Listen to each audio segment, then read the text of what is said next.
is it better for my business for me to use that script that I just used and call 10 people a day? Or is it better that I hire someone and they make 5 hours of those calls a day? So they're making 50 to 60 or 70 calls a day. Which is going to be more effective? Even though I'm this guru professional sales coach, they're just learning one script, maybe two. Yeah. That's it. And they say it 70 times a day. To put a bow on this, are you saying that one of the answers to how do we close out strong and build momentum for 2026 is have more conversations, make more calls? Yes, I'm at a point where I've coached so many people. By the way, when I say this, do I mean that a loan officer closing 4, 5, 6 loans a month in this market doesn't make any sales calls? No, I don't believe. I'm not saying that. I'm saying they're never doing enough.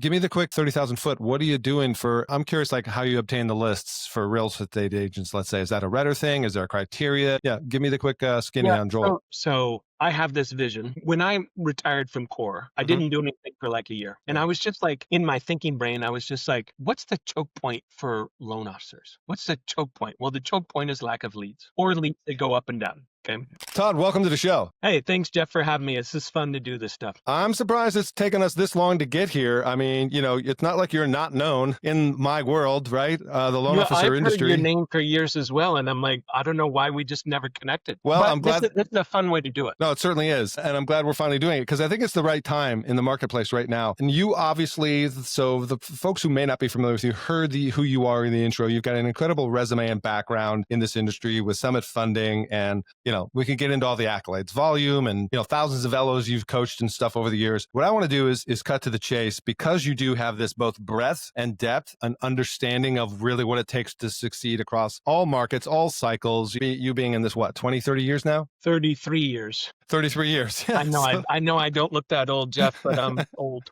I get. Yeah, this industry can age you. So we are coming out of about 3 years of winter time, right? Of some challenging markets, rates, and headwinds, and all the stuff. And now we're seeing some relief on the horizon in regards to rates affecting affordability, mindset. And so what I wanted to do was take your very, in-depth understanding of the psychology, the habits, the systems of what you've seen, because you've coached some of the most successful originators in the entire country for years. You now have a chance to coach the listener. I don't care where they're at in the business. Let's just say that they recognize the opportunity in front of them over the next 3 months to 6 months. What are you coaching LOs to do right now heading into the end of this year for the start of 2026? Well, first of all, just some context. I agree with everything you said, just so you can hear it from a mortgage company owner and an originator and a coach for 24 years. We haven't had this bad of a market since the 80s. And so it's important to realize that, hey, a couple things. First of all, there was 4% of loan officers, according to Modex last year, that did over 20 million percent. Do the math and you're like, okay, 4% of loan officers made 200 plus thousand. Yeah. Like that's dismal. That's not kind of bad. That's really bad. Okay. Yeah.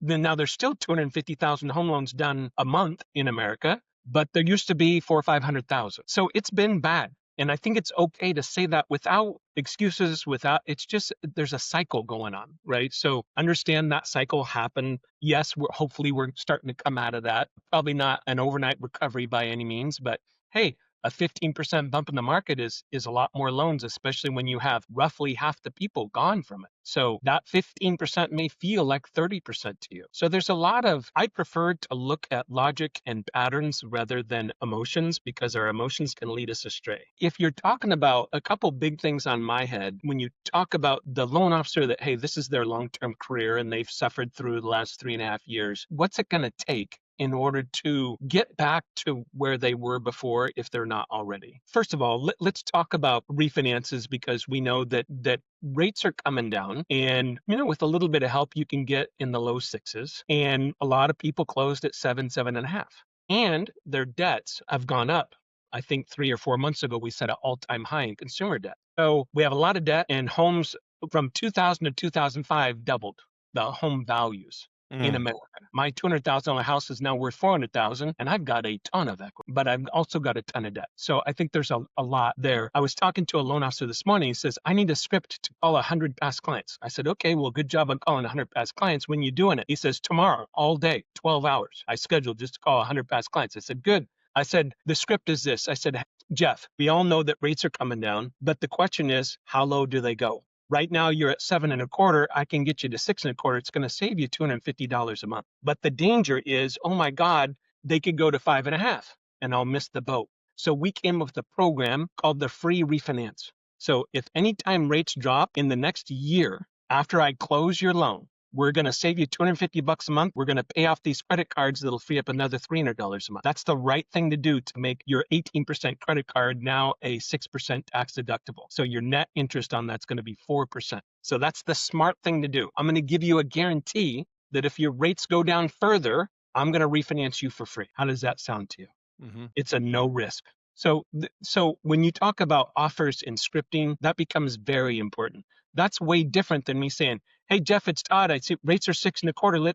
Do you want to refinance?" Yeah. The average person has no context, and you didn't take away their fear and concerns. How you get that message out is important. I mean, I would scream it at the top of my lungs through private, through email, through social. Like, you should be doing all those things. Mm-hmm. Okay. So that's a simple way of doing it. When you talk about the purchase side, that's a whole nother thing. You and I were talking just for a second off camera, and I said, Jeff, I've literally coached over 5,000 loan officers. And I'll ask you this question. Of course, what I've taught for 24 years now is make at least 20 outbound calls a day. Now, Jeff, how many loan officers do you think actually do that? That I've coached? Just take a guess. That you've coached? 10 to 20%. Zero. Really? Okay. Almost zero. I only know of one gentleman, Oleg Tkach, up in Seattle. Yeah. Uh-huh. And Oleg closed 430 loans last year, if I remember correctly. I just talked to him a couple months ago. And he does that. And he has structure and systems, mass marketing, does all that stuff. But he personally still makes a ton of outbound calls. That's the only person I know of that does it. I'm not saying people don't make any sales calls. They don't make enough sales calls. So if you think about it, I'll tell you a quick story. My dad, when I was really little, we were very fancy. We lived in not a single wide, but a double wide trailer. Yeah. Very fancy. My dad was a musician and he owned a bar. Well, two little kids come along and he's like, I probably got to make money. His parents came over on the boat from Italy. My grandparents had 7 children, and my dad was one of them, and they all ended up being entrepreneurs. And way back in the day, my grandmother, so she was the first person to ever throw Tupperware parties. So like you teach people how to do workshops all the time. She was like one of the original workshop party people. Okay. Anyway, long story. So my dad starts this weekend. He had his kids all weekend doing mailings, and he mailed 1,000 people to gas stations in the state of Oregon. We lived in Redding, California. Well, a bunch of people called him on his flyer that he sent out. He's trying to sell them vending machines. This is in the 70s. This is before AM, PMs and 7-Elevens at convenience stores. There wasn't any. Right. So they all had vending machines. So he went on the road and he booked 33 appointments and he got 6 sales. In today's dollars, he came home. He had made $6,000 in a week. Nice. And he's like, home run. Long story short, he started developing that business. And my whole life, from the time I was 7, every morning, banging the phones. Like calling for him 8 in the morning till 2 o'clock in the afternoon, every day. That's what he did. And that's what allowed him to make a lot of money. Right. Then you take that to loan officers and you say, Todd, I made 3 calls last week and I got 1 appointment. I'm like, okay, that sales math doesn't work. I said, because for every 10 opportunities you have of meeting with a referral account, like a good real estate agent or an investor or a financial planner, for every 10 meetings, you're only going to do business with 2. So you need 10 of those meetings all the time, maybe once a week or 5 a week at the minimum. Now, the reason I say this is when I've watched loan officers, there's 2 problems, either massive call reluctance, which is normal for everybody, or if they're doing 6, 7, 8, 10 loans a month, it's the first thing to go, is the development side of the business. And so what I have taught people is to have someone make the calls for you. And this is a big subject because people always say, they won't say things right, they won't do this. If you have a really good offer and you call a good, let me do a role play. Jeff, you're a successful realtor. You closed 20 deals last year. Okay. I'm a dialer, right? I'm an appointment setter. And I call you and I say, hey, Jeff, it's Todd Scream over here at Summit Funding. I work with Jim Reed. Do you have just literally 60 seconds? Sure. Okay. Jeff, what's this, what's this about, right? Yes. Jeff, I'm going to get straight to the point. Jim has a list of the top 100 investors in this area. They bought 420 homes last year. He is calling and setting up appointments with these investors and he needs a really good realtor to go with him. If we can get 2 or 3 or 4 of these investors, it'll probably get you another 10 deals next year. Can Jim meet with you about this strategy for 15 minutes? Yeah, most Yeah. of them say yes, right? Sure. Right. Now, Who's not open to Jim that? really does have the list of investors, and we've got their names, their social sites, their cell phones. We got it all. Okay. So you got to do some work in order to make an offer. But when you make that offer, it's got to be something that they want, which is money, time, or joy. In this market, it's money. That's it. Okay. Because everyone's starving. So we just focus on money offers. Okay. Yeah. Yeah. But the next problem is, Todd, I don't have 4 hours a day to make those calls. Hire someone to do it for you. It's that simple. Yeah, I mean, I think the premise is understandable. There's, then there's the excuses you hear, right? You already mentioned one of them, which is they're not going to say it as good as me. I think it gets back to trust, right? And this goes back to kind of my opening question is mindset, which is, the difference between somebody who's running or building a business versus somebody who's a loan officer or a sales rep, right? And there's two different approaches to that, right? System structure. And it sounds like you're talking about somebody who's approaching it from a business standpoint, because if you take your retail shop and, whatever, I don't name the retail shop, the plumber, the dry cleaner, the whatever, the boring business, right? Usually the owner, now maybe in the early stages, but in most cases, once the owner is at this place where they want to grow, they're not doing the outbound stuff. Yeah. So let me say a couple of things. First of all, there's that old saying, if someone can do it 80% as good as you, have them do it. If that script that I just did, we take people, we pay them $20 an hour and then bonus based on how many appointments they set. So you'd be shocked how many people want to work from home while their kids are at school and they call like crazy. Give them a simple personality test. Know that there are people that do not have call reluctance. So there's a test for that. Okay? So you hire those people. Now, here's the truth. Here's what people miss. Is it, Jeff, do you think it's better for my business, say I'm a retail loan officer, is it better for my business for me to use that script that I just used and call 10 people a day? Or is it better that I hire someone and they make 5 hours of those calls a day, so they're making 50 to 60 or 70 calls a day? Which is going to be more effective? Even though I'm this guru professional sales coach, they're just learning one script, maybe two. Yeah, That's it. And they say it 70 times a day. It takes them about 2 days to sound as good as me. I agree.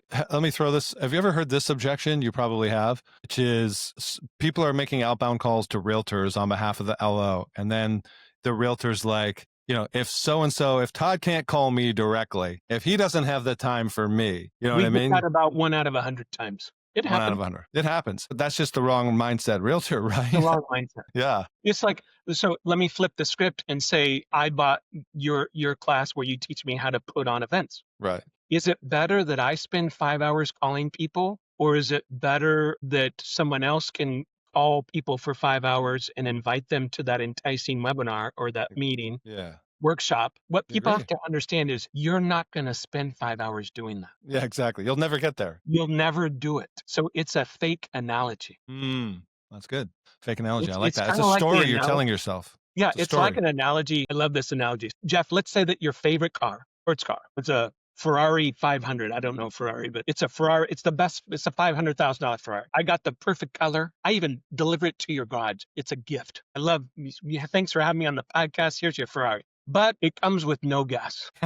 And I have one rule. Jeff, you can never sell the car and you can never drive it because it's got no gas in it and you can never put gas in it. Wow. It lost its functionality. Yeah. It's yeah. pretty in your garage. It lost its But real when your friends want to value. go for a ride, you can't go. That's the story that loan officers tell themselves is that they're going to buy the Ferrari, drive the Ferrari. But in this case, you can't drive the Ferrari ever. So it does you no good. You telling yourself what you should do when your actions are you never do it is dumb. It doesn't work and it never will. And that's why if you think about this, like Consumer Direct needs to meet private mortgage banking. If you don't learn to mass market, if you don't learn how to get 10 quality appointments a week, guess what? Rocket will, and they will eat your lunch. Okay, I like that. 10 quality appointments a week. Yeah, because we need to spend more time in our genius zone, right? Which is us face-to-face or whatever, virtually talking to people who can send us business. Well, if you think about it, Jeff, like when you're an originator, my last 8 years originating, I did averaged 140 million a year. It was a big originator.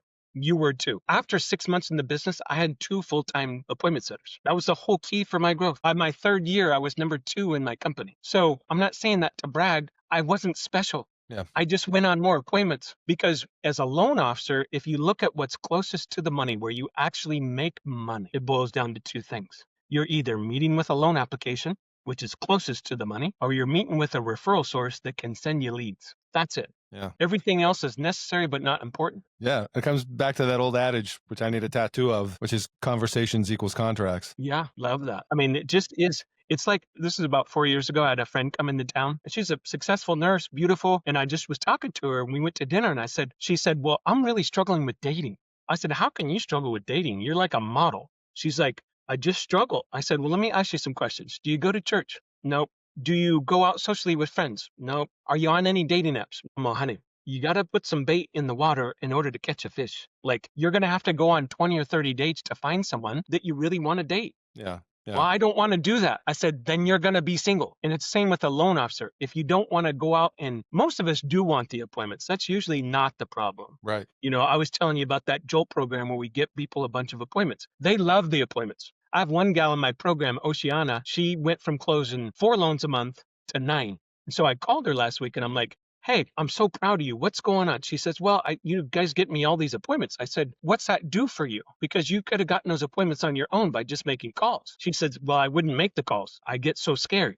Okay. I said, but what has it done for you? She says, Todd, when I walk in on Monday morning and I've got 7 new big accounts that I'm meeting, I've got 2 or 3 loan apps that I've scheduled, I've got 2 or 3 other appointments with people I already know, I feel amazing. That's how she said it. Yeah. So when you get a bunch of appointments, part of the psychology is I'm not in scarcity anymore. Yeah. I'm confident. That's a good point. And people just really, it's a very simple, but it's what allows people to build confidence in sales. 100%. I love that. I think that's a double tap on that point about I feel confident. I'm not in scarcity mode. And I think that shows up for people in their demeanor, in their energy. When you're in scarcity mode, you show up desperate, commission breath, whatever, right? All that stuff. At the end of the day, we're animals, right? So my daughter's 15 and she rides horses. Been riding horses since she was 6. And one of the things she does at her barn is she rides all the horses that need exercising plus her horse. She commands every single horse. The trainers are like, all the horses know not to give Izzy any grief because she commands them. She's confident. And we're animals. Yeah. We can smell that on people. Right. Like, you literally walk in a room and you can tell who's scared. You can tell who lacks confidence and you can tell who doesn't. And that's such a big key to sales that people I don't think they consciously understand. So to put a bow on this, are you saying that one of the answers to how do we close out strong and build momentum for 2026 is have more conversations, make more calls? Yes, I'm at a point where I've coached so many people. By the way, when I say this, do I mean that a loan officer closing 4, 5, 6 loans a month in this market doesn't make any sales calls? No. I'm not saying that. I'm saying they're never doing enough to grow to 10. Because my vision for any loan officer, whether you work for me or not, close 10 loans a month, make 40 or 50 grand, save 7 grand, you have 16 million when you retire. That's simple. But you got to get to making 40 grand a month. That's what we're talking about. You're never going to do it the way 99% of loan officers do it. The 4% that did over 20 million last year, and granted, it was a very hard market, not a normal market. So in a normal market, they're probably doubling that. Okay. But if you did that, that's still only 4%. So this is elusive for almost all loan officers. If you can't do something like Jolt or do your program, hire a college kid for $15 an hour or whatever your minimum wage is and pay him $20 for every appointment that shows up. This is not rocket science. You could chat GPT, give me 10 great scripts for calling realtors that add value that they would like. But the lack of untact that people have, and then they wonder why they close 1 or 2 or 3 or 4 loans a month. It's X what they think it is. So let's riff on Jolt because I only have a few minutes left. Marketing.com. We'll put a link in the show notes, plus a link to your podcast. Give me the quick 30,000 foot. What are you doing I'm curious, how you obtain the lists for real estate agents, let's say. Is that a Redder thing? Is there a criteria? Yeah. Give me the quick skinny on Jolt. So I have this vision. When I retired from Core, I didn't do anything for a year. And I was just in my thinking brain, I was just what's the choke point for loan officers? What's the choke point? Well, the choke point is lack of leads or leads that go up and down. Okay. So the choke point is leads. I'm like, how do I solve that? And at first I thought, well, I can't really go sell for them. And then I thought, well, I can't do the in-person selling, but I could do everything else. So I ended up paying a bunch of money to a bunch of coaches and friends like Carl White and Amir Saeed and some of my friends, and just flew out to see him and be like, I have this vision. How do I do it? By the way, I came up with this whole framework. Then I tried to coach loan officers how to do it. So I had 92 loan officers for a year, teaching them how to do all these marketing systems, how to get the lists, how to set up auto texting, just all this stuff, how to make offers, right? Not one of them did it. Not one. They didn't even do 40% of it. So I called an emergency meeting with my team. I said, hey, emergency meeting on Friday morning. I got them all on the call. I think they all thought they were getting fired. I'm like, we're doing this wrong. I said, there's not one client is able to do all the work. We're going to have to do it for them. Now, to this day, there's a technologist named Stephen Moore. Stephen speaks up and he says, that's no problem, boss. Like, I'm literally like, don't even know if we can do it. I said, why do you say that? He says, I ran an advertising company for 8 years. We did everything from the local coffee shop to Fortune 500 companies. And that company didn't do well because we tried to service 20 different industries. You're just serving one. You're just getting loan officers appointments. This can definitely be done and systematized. So he gave me the confidence to proceed. So we literally shut down the company for 6 months, shut everything down, and just we went to work on building out all the structure and systems and technology and teachings and offers to do all this. So then we opened it back up. We started slowly adding 3-4 clients a month. And lo and behold, they all did more loans. We had one lady, one of our first clients, she came aboard, literally called us 3 weeks into the program. We had gotten her 36 appointments with top producers. And she said, stop calling. I can't fit all the appointments in I have other things I need to do besides just meet new accounts. So we're really good at setting appointments. We got really good at warming up the audience. We got really good at doing their social media for them. We got really good at pulling the lists because we only target the top 7% of realtors in each area. We only target the top 5% of financial planners that don't do mortgage loans in their company. So there's a lot of learning we had to do, but we figured it out. And so Jolt is that marketing, advertising, and calling company. And then I coach them every week on how to get more sales. Because it's fine-tuned stuff. Like last week, we talked about here's 10 ways that you can demonstration sell to a client. Okay. When we talked about it with all of them, they're like, I've never done any of that. I'm like, well, demonstration selling is one of the most effective ways to sell. So if you do a really good loan presentation as an example, like we teach you, have the realtor join the meeting. And if you do it right, they're going to come out and say, like used to happen to me, they'd say, dude, I have never seen that kind of presentation that good. Because they touched it, they felt it, they were there with you. I like it. So I like it. we teach them sales skills on the coaching calls, but then everything else we do for them. Yeah, I think what I love about that model is you're going to do the heavy lifting, so to speak, for them. Obviously, they are going to spend time in the sweet spot of actually interfacing with prospects and clients. But what really I think makes this work well is the fact that you're at the helm, the captain, guiding this ship along the journey because they need that constant adjustment along the way. Yeah, I mean, there's a lot to say. I think sales and owning a business are the two hardest things you can do. So this is hard and it's detailed and it's complicated. But I look at it like this. And I tell people like, let's say I could get you from 150 grand a year to 400 or 500 grand a year. What would that do for your life? I have them write it down. Like, well, I could send my kids to college. I could buy another house. We could not fight about mortgage money with my spouse. And they write out all these things. I say, give me a year to solve the choke point. Give me a year. We'll set a bunch of appointments for you. You'll get a bunch of accounts. If you got 2 accounts a month, you would have roughly 20 plus at the end of a year. When you look at loan officers that make $500,000 or more, they have one thing in common. They have 15 or more accounts. Every time I've tested it, I've been right. So most loan officers, Jeff, they literally have 0 to 1 or 2. So I'm like, let me get this right. You tell me that you're a decent salesperson, but you've been doing this business for 10 years and you've got 2 people who refer you consistently. That's not good sales skills. And I think we're embarrassed to admit that. And once we start getting over our ego, we can start to make change. Yeah. And it's okay. Say, hey, I'm not good at this. I'm just not. And when people reach that point, everything changes. And when they start letting people help them, everything changes. Okay. All right. Well, I know we're up against the clock here. So for people who want to learn more about Jolt, I'll put the link in the show notes, but they can go to joltmortgagemarketing.com, correct? Yeah. One thing, just disclaimer, we only add 3 clients a month. So this is not a big program. Yeah. We're going very slow. There's an application process. It's a process. So I don't want to say, and I actually don't even want to over promote it.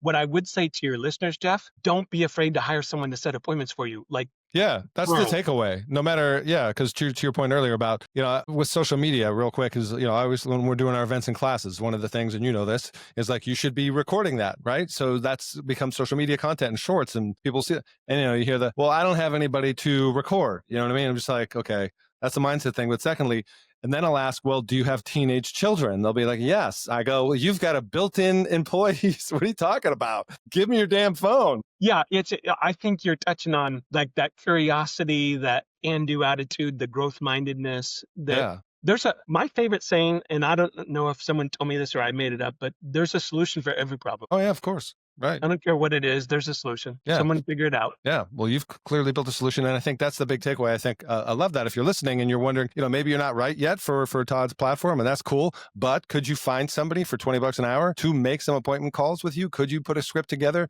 using GPT or whatever and tweak it for you and your style and your voice? I think Well, so. Jeff, on your program, like this is a different way of saying the same thing. Yeah. If I just take your program of the workshops that you teach, just invite people to the workshops. Yeah. And then call them afterwards for appointments or give them a survey that says, do you want to meet with me on this? Like Right. there's a sales sequencing is important. Exactly. But they could just buy your program, hire someone to invite people, and then survey them afterwards. Do you want an appointment with me to go deeper? Most of them will say yes. Yeah. And there's your 10 appointments next week. Exactly. We're trying to solve the same problem. You know what I mean? That's awesome. So listen, I know you got to go. This has been awesome. I'll also link everything else you have, your podcast, your book, so people can connect with you more, because this is just a very small glance or look under the hood of what Todd brings to the table in terms of knowledge and expertise, clearly. So I want to say thank you so much, Todd. Appreciate it. Well, thanks, Jeff. And like I said, I'll post this on mine as well and put your links in there so that people can follow. Because I think you've got some great like workshops and stuff that it's hard to do that stuff on it's hard to make all that stuff up. I don't know how many hundreds of hours you guys spent, but it's a lot. It is.